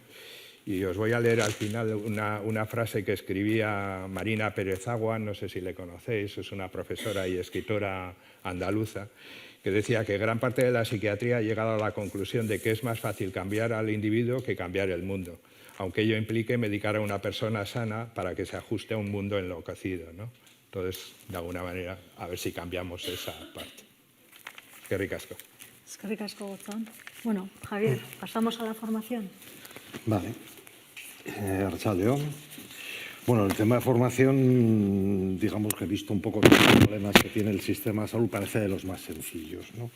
Pero yo quisiera poner encima de la mesa, o mejor, 3 criterios que nos orienten un poco a analizar la importancia que tiene, ¿no? Por un lado, estamos hablando de que las organizaciones sanitarias, el sistema de salud, yo diría que es de las organizaciones más complejas que tenemos en el mundo, casi diría, ¿no? Por un lado, el nivel de cualificación que hay de los profesionales es de los más altos. Probablemente no hay organizaciones que tengan tanta diversidad de profesionales y tanta cualificación. En segundo lugar, dentro de las organizaciones tenemos que tener organizaciones y probablemente uno de los problemas que tenemos ahora de esta crisis, yo creo un poco sistémica, del sistema sanitario es un problema de adaptación. El sistema sanitario evoluciona o las necesidades del sistema de salud evolucionan muy rápidamente. Tenemos muy claro todo el tema de los avances tecnológicos, farmacológicos, son constantemente. Y eso significa que nuestros profesionales se tienen que adaptar. Pero también tenemos que tener claro que probablemente tenemos que tener una adaptación a los cambios que en estos momentos se están produciendo, tanto sociales como económicos, como del contexto general. Si no somos capaces de adaptarnos a eso, ¿no? Y para eso la gestión del conocimiento es muy importante. Probablemente no somos capaces de darle solución a todo lo que está pasando. El segundo concepto importante es decir, uno de los mayores incentivos que tienen nuestros profesionales y nuestras profesionales es la formación. Todo lo que gira alrededor de la formación. Probablemente tampoco haya organización en la cual tenemos a tanta gente implicada en formarse y en formar. En formar están implicados en las universidades, están implicados en la formación continuada, están implicados en la formación especializada.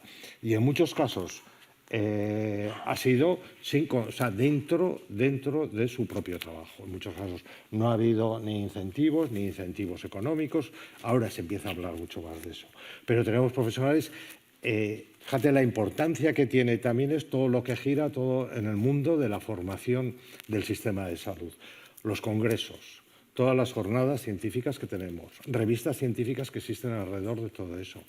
Y hay una cosa muy clara, la de miles de euros que las industrias farmacéuticas e industrias tecnológicas y de medicamentos destinan a la formación, con su interés, pero destinan a la formación. Y entran nuestros profesionales ahí. Esto sería otro de los elementos que da importancia, pero lo pongo más como incentivo de nuestros profesionales. Y luego el tercer elemento, que es un poco que añade complejidad.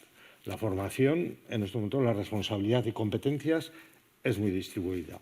Tenemos los ministerios de educación, tenemos los departamentos de educación, departamento de salud, el ministerio de salud, tenemos las sociedades científicas que están implicadas, la industria y empresas privadas.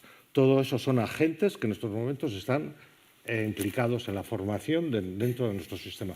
Cada uno con sus intereses, con su coordinación, con su descoordinación, pero ahí está, ¿no? Entonces eso sería un poco para mí un poco el contexto de la importancia que tenemos en cuanto a la gestión de la formación. Si hablamos de formación, también podría poner el foco en 3 áreas importantes que tienen problemáticas y elementos comunes, pero también muy diferentes. Por un lado, como hemos hablado de que nuestro sistema tiene un nivel de complejidad y competencias muy altas, pues requiere que accedamos mediante títulos. Los títulos son otorgados en estos momentos por las universidades. Tenemos las universidades y ahí tenemos todas las áreas que tienen que ver con ciencias de la salud, que son las que conocemos, pues farmacia, medicina con los problemas que tenemos, enfermería, fisioterapeutas, pero no podemos olvidarnos también de otros accesos y otras titulaciones de grado muy relacionadas y que queremos que cada vez más se relacionen con la salud, como pueda ser, por ejemplo, trabajo social o todas las ciencias sociales que tienen que ver. Y hoy día se están poniendo los títulos de a muchas bioingenierías, bioinformática, ¿no? Entonces hay todo un conglomerado ahí que tenemos que nosotros que intentar que se vaya unificando y uniendo a lo que queremos como sistema de salud. Pero tampoco podemos dejar de lado a otro grupo de titulaciones que no tienen que ver con el mundo sanitario, con el mundo universitario, que son las titulaciones de grado superior de FP, en las cuales ya llevamos tiempo incorporando también profesionales de laboratorio, de farmacia, de las TCAE, las de cuidados de enfermería, y otras que deben ir accediendo también, que tienen que ver con lo comunitario, con lo social. Administrativos de salud debemos incorporar en nuestros centros para yo creo, ir resolviendo problemas para los cuales están formados. Y entonces eso sería todo el área, decir, y ahí deberíamos revisar de que sus programas, en muchos casos, yo diría que a veces están anquilosados. O sea, es decir, en estos momentos tenemos formaciones. Yo digo, por ejemplo, cuando asisto a la formación de medicina, prácticamente es la misma que recibía yo hace 30 años. No se ha modificado, ni en muchos casos se ha adaptado a las nuevas realidades, ¿no? Y eso les pasa en muchos de los grados que tenemos de la formación.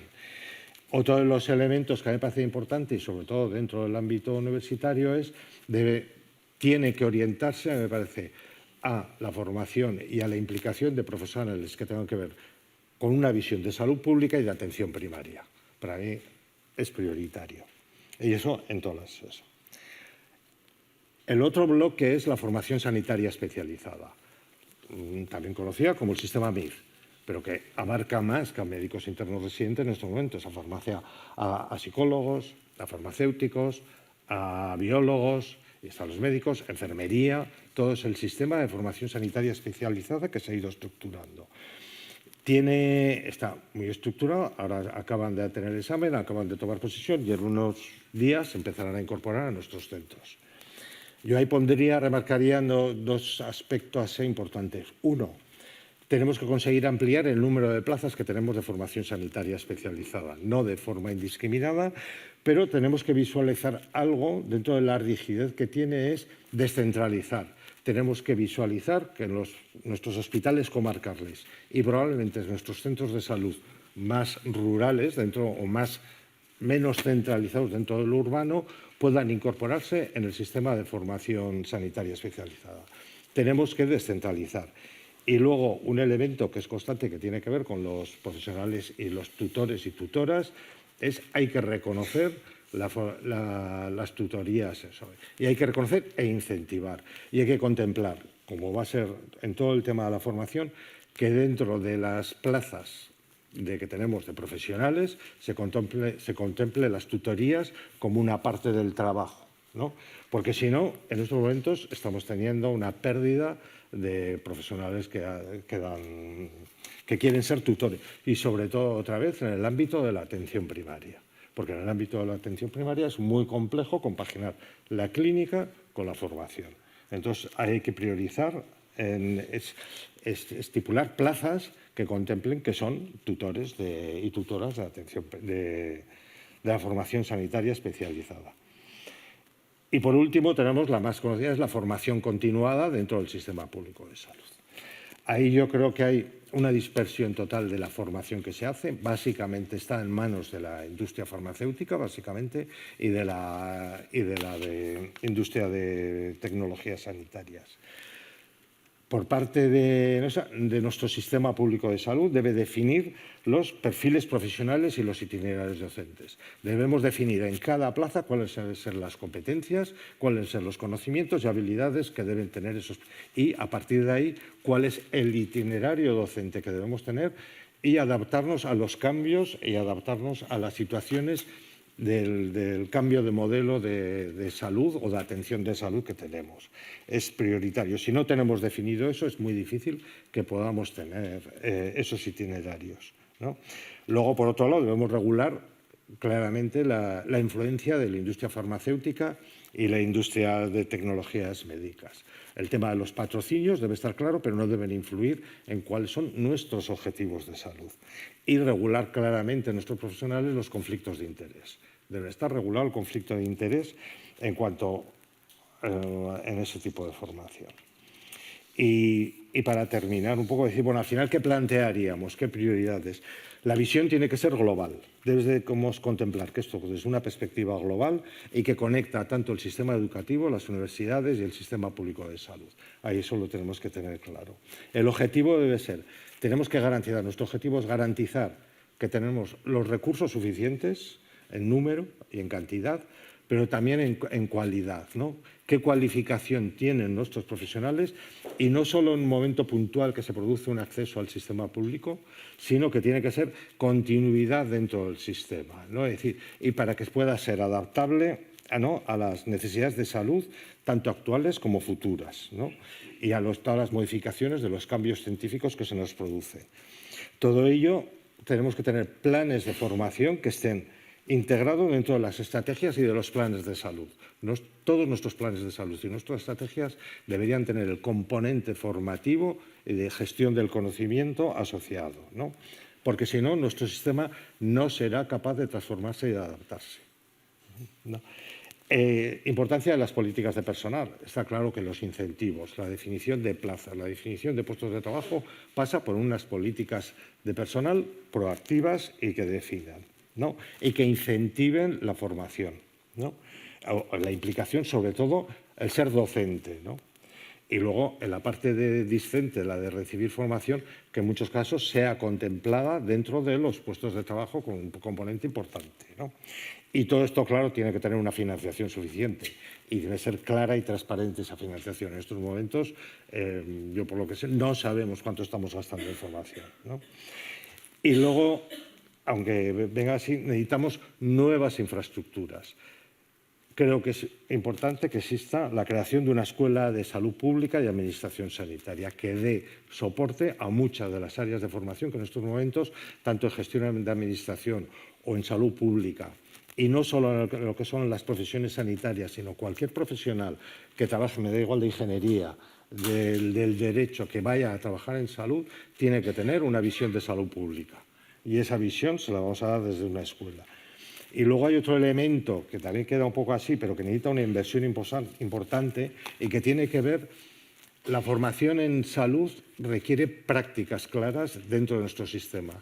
Nuestro sistema y nuestros centros tienen una cierta saturación, más luego entraríamos temas de humanización. Ya no estamos en los tiempos en los que 10, 15 personas se pasean por nuestros hospitales, por nuestros centros de salud, y no sé qué.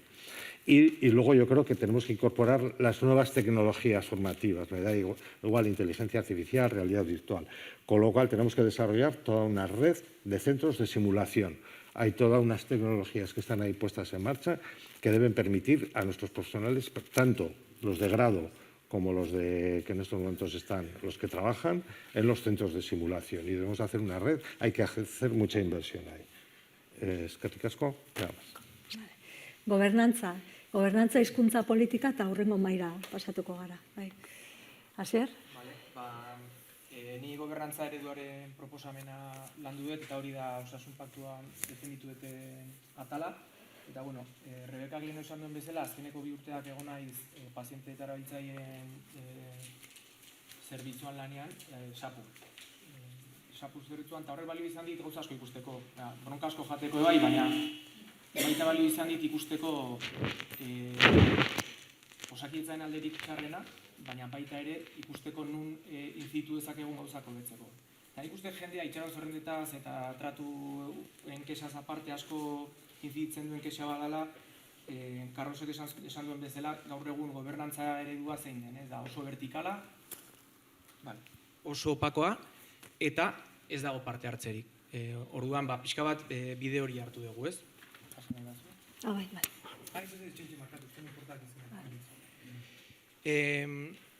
Kokapenerako, gaur egun gutxi gorabehera Osakidetzako parte hartzea erabakitzen duen dekretua, da 1/2018 dekretua, eta hori 2. kapituluan ez, Consejo Kliniko Asistenzialek definitzen du parte hartzea zein izango den.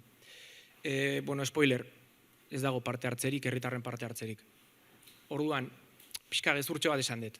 21. artikuluan, Kontseilu Sozialen buruz hitz egiten du, eta hori dira erabakigune batzuk osi mailan ematen direnak, eta hor bai hitz egiten du que el ciudadano puede participar, puede haber una representación ciudadana, pero decide Eudel quién va y además no habla de qué criterios se van a utilizar para decir quién va.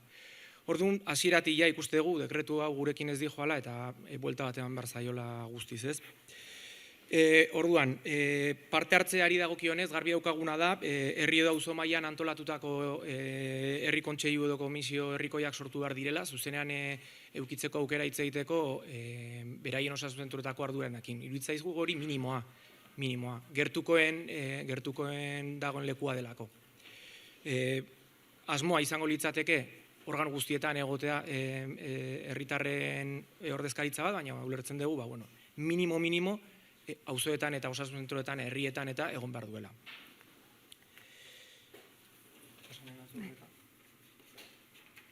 Beraz, hitz egiten dugu gobernantza eredu herritarrei zabaltzeaz, eta horretarako ikusten dugu oso beharrezkoa lehenengo jendearen alduntzea, jakiteko etxean nola mugitu. Orduan, nik alduntze hortan bi atal irikitzen ditut, bata, ezagutze alde batetik pazientearen eskubide eta betebeharrak, ze jendeak ez ditu ezagutzen zeintzu dien bere eskubideak eta ez da ere betebeharrak, eta beste aldetik formakuntza. Pazienteak eta herritarrak edo erabiltzaileak formatuko ditugu bai, baina baita ere eman beharko diogu formakuntza beraien eskubideak ezagutu ditzaten. Sapun ikusten nuen, jendeak ez dakizki zeintzu dien bere eskubideak. Orduan, nahi balin badegu herria inplikatzea, hortik hasi behar gera. Hori herritarrei eskatuko dioguna, alde batetik, inplikatzea, baina eta zuzendaritza postuetan daudenei, baita ere opakotasun hori garbiago izan dadin, beharrezkoa ikusten dugu ere bai, aginte puntuetan dagoen jendeak aurpegi eman behar izatea jendearen aurrean. Adibidez, osasun zentruetan, joab batek, ez dakit, urtean behin, auzo edo herri hortako osasun zentrurako, ze helburu edo plan dituen azaltzea jendeari. Jendeak zuzenean berarekin hitz egin nahi balin badu, hitz egiteko aukera izatea. Berdina, osi mailan, ez? Lan hildoen aurkezpena zein izango da. Osi Donostialdea, osi Tolosaldea, zein da plana? Ez dakigu. Eta alderantziz, jendeak nahi balin badu plan hoiei buruz jakin, ere ez dauka nola iritsi zuzendaritza postuetara, ez? Horri buelta bat emango diogu ere. Beraz hori, azkeneko puntua, pixka jartzen duguna da, kontuak emateko beharra eta kanalbideak ireki arduradunekin hitz egiteko. Horizontaltasuna. Pazientearen alduntzearen inguruan, garbi dakagu kanpaina batzuk hasi beharko ditugula, esplikatzeko jendeari zeintzu dien bere eskubideak, itxaron zerrenden eskubideak, zeintzu dien itxaron zerrenda, badakigu itxaron zerrenda asko dagoela, telebistan esate digute, baina badakigu zein dan EPEA, ze epetan dauden derrigortuta adibidez operazio bat eramatea, jendeak ez daki. Ez hortik hasi. Bigarren iritziak. Jendeak ez daki bigarren iritzia eskatzeko aukera daukala. Hori dene informatu. Plan pertsonalizatuak. Patologia kardiakoak, onkologikoak, zainketa aringarriak, behaiek oso talde espezifikoak dira, eta askotan ez dituzte beraien eskubideak ere ezagutzen, eta beraien zirkuituak ezagutzen. Formazioak horietan, bale? Gero sartu ditut hemen pila bat daude, baina osasun karpeta intuitioa eta aplikazioak hobeto funtzionatzea, sartzea osakidetzako aplikazioan eta ez dakizu nola funtzionatzen duen, eta pertsona helduek oraindik okerrago. Intuitioago egitea, horrelako zertzela atxoak, ez? Hori dena alduntzearen bidean. Eta gero niri gehien gustatzen zaiten zatia. Sapuaren zatia. Sapoak, 2 urtetan egon naizenan hor lanean, pixkat itxusia horrela esatea ez da guztiz egia ere ez, baina pertsona reklamazio bat jartzera etortzen denean, askotan bukatzezu barkamena eskatzen eta reklamazioa tritura horrera botatzen. Ez hartu hitze horietan, baina horrela da ez. Askotan norbaitek reklamazioa jartzen du eta bukatzen dena barkatu eta punto, baina ez dauka ondori horik. Sapua da erramienta bat, buelta bat emanda, asko eman dezakena, baina gaur egun ez duena bere funtzioa ondo betetzen. Orduan, pixka bat hor aprobetxatu ezakegu ere erramienta horri buelta bat emateko. Uste dugu SAPuk izan behar duela bitartekari bat pazientearen eta instituzioen artean. Zuzendaritza maila bat izan behar du, ezin du izan zerbitzu bat besterik gabe. Uste dugu ararteko moduko bat izan behar duela, benetan pazientea defendatuko duena. Ez barkamena eskatuko duena eta kitxo. Pazienteak ez du nahi barkatu, bale. Daramatzat 5 hilabete itxoiten eta ez eta aguantatzen, ja, barkatu. Ez, ninet soluzio bat, ez, eta erantzun bat. Derrigortuko dugu bai, sapuetako irisgarritasuna hobetzea. Adibidez, groseko sapua, nik ezagutzetelako, dago, 6. pisu batean izkutatuta. Jendeak ez daki grosen sapu dagoela. Jendeak ez daki sapu existitzen dela. Hori ezin du izan. Eta Gasteizen esan diatenez antzekoa hauen da. Oso zaila da zitartzea, izkutatu daude, hori dena ere pixkat lehen plano batean jartzea. Eta gero irizpide eta metodologien berdintzea. Osi batetik bestera, sapuak erabiltzen dituen irizpideak desberdinak dira. Eta hori ezin du izan. Ezin du izan, Galdakaoko paziente batek eta Donostiko batek eskubide desberdinak izatea, interpretazio desberdinak egiten direlako legeren aurrean. Eta zer esanik ez Tolosaldean adibidez. Eta gero, pixkat Carlos egia komentatu ditu azkeneko 2 puntu hauek, baina, kudeaketa eta asistentziaren arteko arrakala murriztea, pixkat hori ez, vertikaltasun horrekin amaitzea, eta pixkat zuzendaritza postuetan eta egotea ekipo interdisciplinarrak, eta albalden enean ere figura kolegiatuak izatea, ez izatea bakarrik edo dena medikuak, edo hartzea ere kolegio desberdinetakoak, denen iritziak eta entzuteko. Berriro ere horizontaltasuna. Eta amaitzeko, ardura postuetarako sarbidea, hemen ere gauza desente hau egiteko, proposatzen da hori ez, ardura postuen profesionalizazioa, ardura horietan bukatuko duten jendea izatea benetan onena, topatu ezakegun pertsonarik onenak, eta ez edo eskura jarritako jendea, edo formazio gabea. Horregatik, garrantzitsu eruditzaigu, zentzu hortan ere jendea formatzea. Horregatik komentatu du leheno eskola publiko bate abian jartzearena, eta zerbitzu buruen hautaketetan gardentasuna eta trazabilidade bat egotea hau da. Egiten direnean barruko oposaketa horiek, gardentasun bat egotea eta gaina jakitea bakoitzak erakutsi dituen merituak zeintzuk izan diren. Eta pixka bat hori laburtuta. Eskerrik asko, denboraz pasatu gara. Aitorrena 3 minututxo dia hizkuntza politikaz, iruditzen zait importantea dela ere, ez azkenean arretaren kalitatearekin lotuta dagoelako. Aitorren bidotxoa entzungo dugu bitartean nahi baduzue, Unai eta Xabi Igo urrengoa prestatzeko eta jaisten gara Aitorri entzuten diogun bitartean.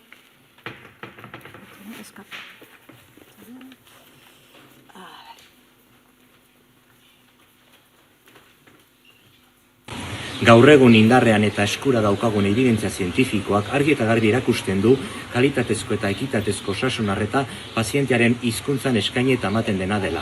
Gurea bezalako eremu elebidunetan derrigorrezkoa litzateke beraz osasun arreta bai gaztelaniaz bai euskaraz eskaintzea eta ematea. Pazienteari inoiz ere eskatzera behartu barik. Helburu horrekin Euskal Herria Bilduk zenbait proposamen planteatu ditu arlo edo atal ezberdinetan. Hasteko, garrantzitsuena behar bada, arreta soziosanitaria euskaraz emateko gauza diren profesionalak sortzea da. Maila guztietan, bai lanbide heziketan, bai unibertsitatean. Horren bestez, lanbide heziketako prestakuntza guztia eta arreta soziosanitarioko gradu guztiak euskaraz sortu, garatu eta eskaini behar dira. Ikasleek oso osorik euskaraz ikas ditzaten. Halaber, gradu ondoko ikasketa prozesua guztiz garrantzitsua da, esaterako medikuen espezialitatea. Horregatik, bame azterketa euskaraz ere eskaini behar da. Eta, behin hori gainditu ondoren, ospitale mailean, tutore euskaldunak esleitu eta eskaini behar dira. Prestakuntza osoa euskaraz egin dezaten. Bitartean be badauzkagu osakidetzako. Langileak eta horietako asko ez diez euskaldunak edo ez diez euskaraz egiteko gauza. Hortaz, euskara ikasteko prestakuntza eskaini behar zaie langile erdaldunei eta euskaldunei euskara teknikoa jasotzeko prestakuntza. Berariazkoa eta historia klinikoa euskaraz lantzeko prestakuntza. aldi berean hizkuntzak osasun arretan duen garrantzia azpimarratzen duen prestakuntzare eskaini behar da langileen artean hizkuntza kontzientzia pizteko. Osasun arreta derrigorrez izan behar da eraginkorra eta efizientea, hau da, ekonomikoki jasangarria. Asmo horrekin Euskal Herria Bilduk Osakidetza edo Osasun Sailburuaren egitura eta antolakuntza aldatzeko asmoa dauka eta hizkuntza plangintzarako zuzendaritza bat ezartzea. Aldi berean eta kontratazioa zaila izanik eta esan bezala jasangarriagoa izateko langile euskaldunak, hau da, osasun arreta bi hizkuntza ofizialetan emateko gauza diren profesionalak lehenetsiko dira kontratatzerako orduan. Ahozko eta idatzizko harremanetan eskaini eta eman behar da euskaraz. Horrek esan nahi du, pazienten dokumentazio kliniko guztia, hau da, zuen historia klinikoa euskaraz ere egon behar dela. Hau da, zuen bilakaera horriak, alta txostenak eta proba diagnostiko guztien txostenak, izan ekografiak, erresonantziak edo gainontzekoak, euskaraz egon beharko dira. Horretarako sortu beharko dira behar diren giza baliabide eta baliabide teknikoak. Hala nola, arreta espezializatuko zirkuituak, itzultzaile automatikoak eta aplikazio informatikoak.